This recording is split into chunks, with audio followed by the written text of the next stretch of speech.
The second discussion that I want to have with you about consumers relates to how we basically make sure that this applies to all products and to everyone, regardless of where they are. This is one of the few issues where our moral analysis has been merged with our legal regulation. For a number of years now, we have adopted what's called a Uniform Commercial Code. That Uniform Commercial Code controls the offer and sale of products to consumers. Within that Uniform Commercial Code lie an embedded set of implied warranties that were developed from our moral analysis. These implied warranties protect you when you buy a product. Bear with me for a minute and let me give you an example. Let's say you wanted to buy a pack of cigarettes and you walk into a Quick Trip and walked up to the counter and asked for a pack of, you name it, Marlboro cigarettes. How do you know that in fact the package that's offered to you contains Marlboro cigarettes that basically are safe for you to smoke, or as safe as that can be, or whether or not they've been laced with arsenic that would kill you? How do you know that the package is lawfully marked and is available for sale to you and has not been stolen? How do you know the Quick Trip has paid the proper taxes to the state of Wisconsin so when you buy it, you're not responsible for that? The answer is you don't. The answer is you hope so. And even if you ask the clerk behind the counter the questions that you would have to ask to be assured that you know what you're getting and what you're paying for, the clerk would have no idea how to answer your questions because the clerk hasn't taken this course. So we incorporated in the law what we call a series of implied warranties. That when you ask for a pack of cigarettes, that you are in fact given something that is, as it's represented to be, exactly what you asked for. And that product is fit for your intended use, as safe as it can be for that intended use, but is not intended for some other use other than what you asked for. And the clerk, without knowing that they're doing that, is making a representation to you that that's what the product is, that it's okay for your intended use, and that all the taxes have been paid and the store is lawfully entitled to sell it to you.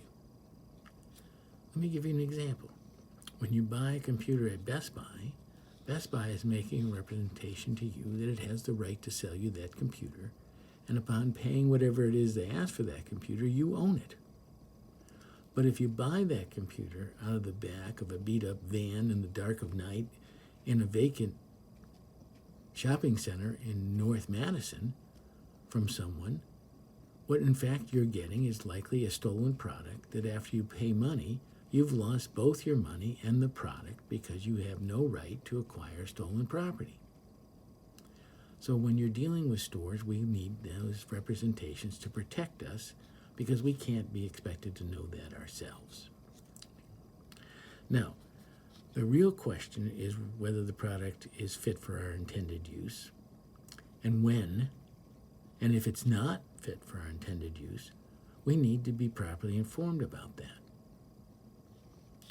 The seller has to tell us that. Absent any other conversation, if you ask for a hot cup of coffee, it's supposed to be fit for your intended use at the time of sale. If, in fact, that hot cup of coffee is intended for your use sometime later, the seller would have to tell you that because you can't be charged with the knowledge that the product that you purchased was not safe for your use at the time you purchased it. These are the kinds of warranties that we are going to have to discuss, particularly when we get into this next chapter and look at the hot coffee at McDonald's case. One other thing we need to discuss. If a product is designed and manufactured, and most things are today, the seller has an obligation to tell us as to whether or not there are any hidden defects or discrepancies that we need to be aware of when we go to use the product. Let me give you a couple of examples. Think, for example, if you buy an extension ladder. That extension ladder comes with all kinds of warning labels printed on the ladder about how it's to be used. So if you try to use it as a scaffold, as my brothers and I did when we were painting houses, it's going to fail because that's not its intended use. Not only that, you must support it against a building at an appropriate angle, usually 30 degrees at the smallest angle at the top of the ladder. And you aren't supposed to use that ladder if you have the feet of it unsecured on what's called hardscape, concrete, tile, or some other thing where the ladder can move. Because when it moves, you're going to fall, because the ladder's going to fall against the house. Now, you need to know that that's the way you're intended to use that product. If you use it in any other way, you're violating the warranty that you used the product as it was intended. The final category I want to emphasize is there are two categories we need to be concerned about. One is inherently dangerous products, and another contrasted, just merely dangerous products.